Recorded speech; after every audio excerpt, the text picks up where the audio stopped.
Europe 1. Il est 7h55, Europe Matin avec Patrick Cohen. Noël sans mêle, Mathieu, ce matin, vous avez de grands projets pour votre billet, décrypter sous l'angle de l'humour la formation du nouveau gouvernement italien, analyser plus finement que Vincent Hervouette la crise vénézuélienne, mais finalement, quand vous avez réalisé qu'on était lundi de Pentecôte et que vous étiez là gratuitement, vous êtes dit Molo Matounet. Exactement, c'est comme ça que vous parlez. C'est comme ça que je me parle à moi-même. Dieu sait que Intéressant. mon édito sur le Venezuela aurait eu de la gueule, ne serait-ce que parce que contrairement à Vincent qui n'a pas de budget son, j'aurais pu moi planter le décor avec une musique typiquement vénézuélienne.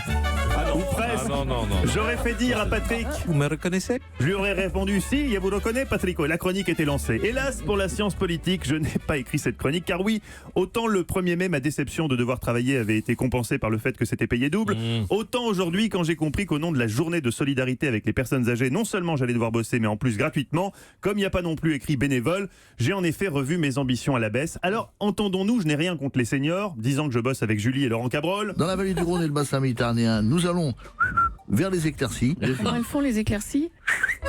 Épatant senior, débordant d'énergie, je les côtoie au quotidien et je sais Patrick combien ils ont besoin de notre aide. Même quand pour ne pas nous déranger, ils nous disent le contraire. Avec eux, il faut savoir lire entre les lignes. Par exemple, quand Lolo nous dit « Ça va mieux, ça va mieux ». Ça va pas forcément beaucoup mieux. Bref, cette journée de solidarité a son importance. En entreprise, notamment à Europe 1, c'est également l'occasion pour les remplaçants de briller un peu. La journée de solidarité, c'est comme la Coupe de la Ligue. Les titulaires se reposent. Leurs doublures tentent de marquer des points, surtout à l'approche du mercato. Alors, Doucan, vous remplacez jouant poste pour poste. Édito politique. Un conseil, vous mettez pas trop la pression. En début de saison, Hélène avait mis la barre très haut. Elle nous avait promis... Du grec, du Kant, du Montaigne, du Jaurès. Finalement, côté citation, elle s'est un peu moins foulée que prévu. Mieux vaut faire envie que pitié, disait ma grand-mère.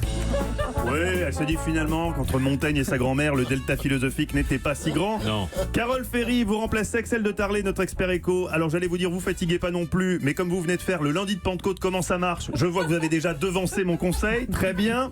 Non, mes petites figures libres, je crois qu'aujourd'hui on peut vraiment lever le pied, les auditeurs ne nous en voudront pas. D'ailleurs, pour nous en vouloir, il faudrait déjà qu'il y ait des auditeurs. Or, vu que 2/3 des Français ne bossent pas aujourd'hui, un esprit pernicieux comme Vincent Hervouette ne manquerait certainement pas de signaler qu'il doit pas rester grand monde de l'autre côté du poste, sachant qu'il attend pas le lundi de Pentecôte pour le faire remarquer. Tout le monde parle, personne n'écoute, on se croirait le matin sur Europe 1. Non, mais Voyez, Carole, David, l'important quand on rejoint cette équipe, c'est la solidarité et surtout y croire jusqu'au bout, comme les herbiers.